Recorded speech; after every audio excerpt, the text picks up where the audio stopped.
नमस्कार, एक नज़र आज के खास खबरों पर।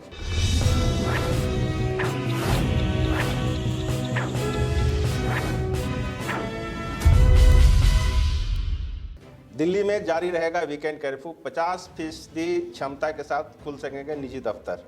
राजधानी दिल्ली में वीकेंड कर्फ्यू जारी रहेगा, हालांकि निजी ऑफिस 50% क्षमता के साथ काम कर सकेंगे। गौरतलब है कि सीएम अरविंद केजरीवाल ने उप राज्यपाल अनिल बैजल से दिल्ली में वीकेंड कर्फ्यू खत्म करने का प्रस्ताव भेजा था। उप राज्यपाल बैजल के ऑफिस ने आदेश में कहा कि निजी कार्यालय 50% के साथ खोलिए। बैजल ने कहा कि जहां तक वीकेंड कर्फ्यू की बात है तो अभी इसे हटाने की जरूरत नहीं है।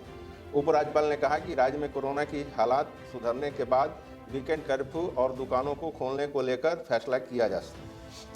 यूपी चुनाव के लिए राहुल प्रियंका ने जारी किया भर्ती विधान, कहा युवाओं से बातचीत कर तैयार किया जाएगा मैनिफेस्टो। 20 लाख लोगों को देंगे नौकरी। कांग्रेस के पूर्व अध्यक्ष राहुल गांधी और पार्टी महासचिव प्रियंका गांधी वाड्रा ने विधानसभा चुनाव के मद्देनजर युवाओं का घोषणा पत्र जारी किया है। कांग्रेस ने इस घोषणा पत्र को भर्ती विधान नाम दिया है। राहुल गांधी ने कहा कि रोजगार हम आपको कैसे और किस प्रकार से दिलाएंगे, यह सब हमने इस मैनिफेस्टो में लिखा है। इस मैनिफेस्टो को बनाने के लिए कांग्रेस पार्टी ने प्रदेश के युवाओं के साथ बात की और जो उनके विचार हैं वह इस मैनिफेस्टो में डाले हैं। BMW कंपनी ने भारत में लॉन्च की X3 XUV, कीमत 59,90,000 रुपये से शुरू। जर्मनी की लग्जरी कार निर्माता कंपनी BMW ने भारत में X3 XUV का नया संस्करण कल बाजार में उतार दिया। कीमत 59,90,000 से शुरू होगी। कंपनी की ओर से जारी बयान में बताया गया कि स्थानीय स्तर पर विनिर्मित इस मॉडल के पेट्रोल से चलने वाले दोनों संस्करणों की कीमत 59,90,000 और 65,90,000 रुपये रखे गए हैं। भाजपा में शामिल होने के बाद अपर्णा ने मुलायम सिंह यादव का लिया आशीर्वाद। लखनऊ में हुआ भव्य स्वागत। उत्तर प्रदेश विधानसभा चुनाव से ठीक पहले समाजवादी पार्टी छोड़कर अपर्णा यादव ने भारतीय जनता पार्टी का दामन थाम लिया। इसके बाद उन्होंने अपने ससुर और सपा संस्थापक मुलायम सिंह यादव से आशीर्वाद भी लिया।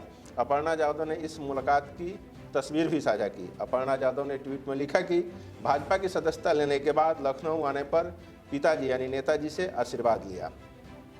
मणिपुर की स्थापना के 50 वर्ष पूरे। प्रधानमंत्री नरेंद्र मोदी ने शुक्रवार को वीडियो कॉन्फ्रेंसिंग के माध्यम से मणिपुर के 50 साल पूरे होने पर देशवासियों को संबोधित किया। इस दौरान उन्होंने कहा कि स्थापना के 50 वर्ष पूरे होने पर मणिपुर को बहुत बहुत बधाई। मणिपुर एक राज्य के रूप में आज जिस मुकाम पर पहुंचा है उसके लिए बहुत लोगों ने अपना तप और त्याग किया है। ऐसे हर व्यक्ति को नमन करता हूं। पाकिस्तान के विदेश मंत्री शाह महमूद कुरैशी ने कहा कि चीनी राष्ट्रपति भी पिछले 24 महीनों में से कहीं बाहर नहीं गए हैं और लगता है आगे भी नहीं जाएंगे। आपकी जानकारी के लिए बता दें कि चीन में पाकिस्तान के नागरिकों को 2020 से ही चीन में प्रवेश करने पर रोक लगा दी है। इस फैसले पर सबसे ज़्यादा नुकसान पाकिस्तानी छात्रों को उठाना पड़ा है। पाकिस्तान के लगभग 28,000 छात्र चीन की यूनिवर्सिटीज में पढ़ते हैं। राहुल गांधी के करीबी कांग्रेस नेता निखिल अल्वा के ट्वीट से पंजाब कांग्रेस में हड़कंप मच गया है। आम आदमी पार्टी के तर्ज पर निखिल अल्वा ने ट्विटर के जरिए लोगों से पूछा कि पंजाब में कांग्रेस के सीएम पद का चेहरा किसे होना चाहिए। इससे पहले कांग्रेस के सामूहिक नेतृत्व में चुनाव लड़ने का ऐलान किया था। गणतंत्र दिवस परेड के पूर्वाभ्यास के चलते जारी भारी वाहनों के दिल्ली में प्रवेश पर रोक रहेगी। दिल्ली में गणतंत्र दिवस की परेड के लिए रविवार को पूर्वाभ्यास होगा, जिसमें मद्देनजर कल से रात 10 बजे से लेकर रविवार दोपहर तक 1 बजे तक वाहनों को नोएडा और ग्रेटर नोएडा से राष्ट्रीय राजधानी में प्रवेश करने पर रोक रहेगी। गौतम बुद्ध नगर पुलिस ने शुक्रवार को जारी परामर्श में यह जानकारी दी। पुलिस उपायुक्त गणेश पी साहा ने बताया कि दिल्ली में राजपथ पर परेड के पूर्वाभ्यास के मद्देनजर यातायात मार्ग में परिवर्तन किया जाएगा।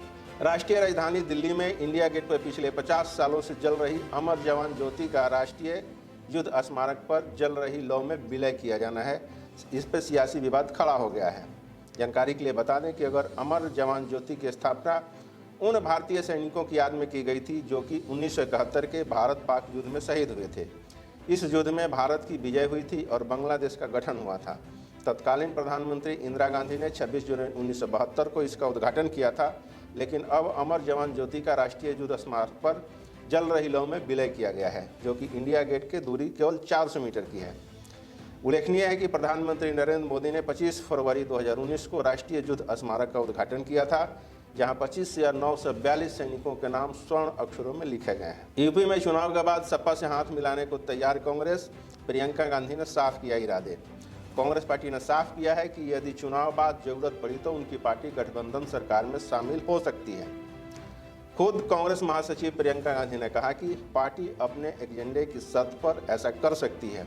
यूपी में 20 लाख युवाओं को सरकारी नौकरी देने के वादे वाला भर्ती विधान जारी करते हुए प्रियंका गांधी ने कहा कि चुनाव बाद यदि किसी पार्टी को बहुमत नहीं मिलता है तो कांग्रेस गठबंधन सरकार में शामिल हो सकती है। उन्होंने कहा कि यदि कांग्रेस गठबंधन सरकार में शामिल होती है तो युवाओं और महिलाओं को लेकर दिए गए अपने एजेंडे को पूरा कराएगी।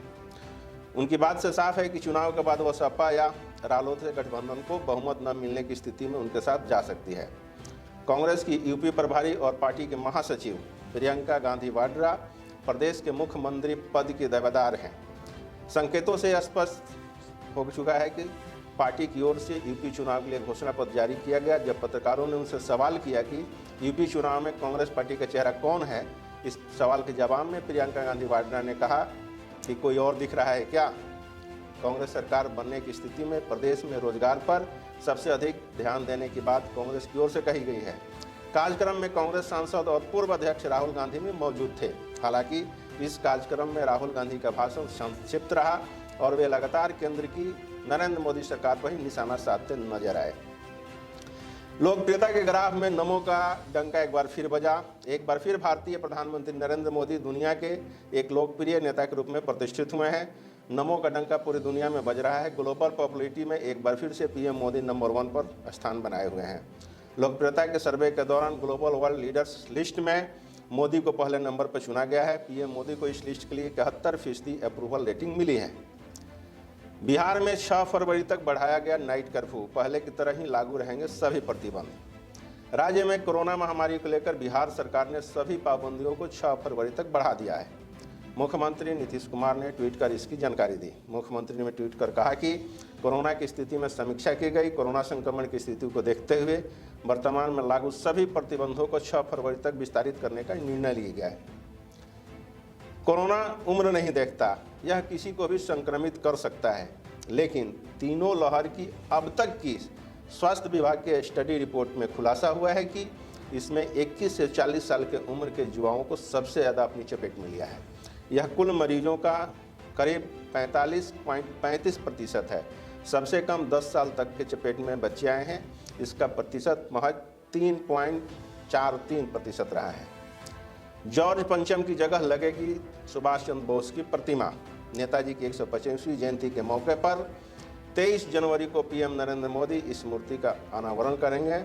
जब तक असली मूर्ति पूरी नहीं हो जाती तब तक इंडिया गेट पर नेताजी की एक होलोग्रामिक मूर्ति मौजूद रहेगी। इंडिया गेट पर राष्ट्रीय समर स्मारक के बीच खाली खड़ी एक छतरी के नीचे बोस की मूर्ति लगाई जाएगी। 60 के दशक तक यहाँ जॉर्ज पंचम का बूथ लगा था, जिसे हटाकर कोरोनेशन पार्क में तब्दील कर दिया गया था। इसके साथ ही हम फिर मिलेंगे एक खास खबर के साथ। आप अपना और अपनों का ख्याल रखिए। नमस्कार।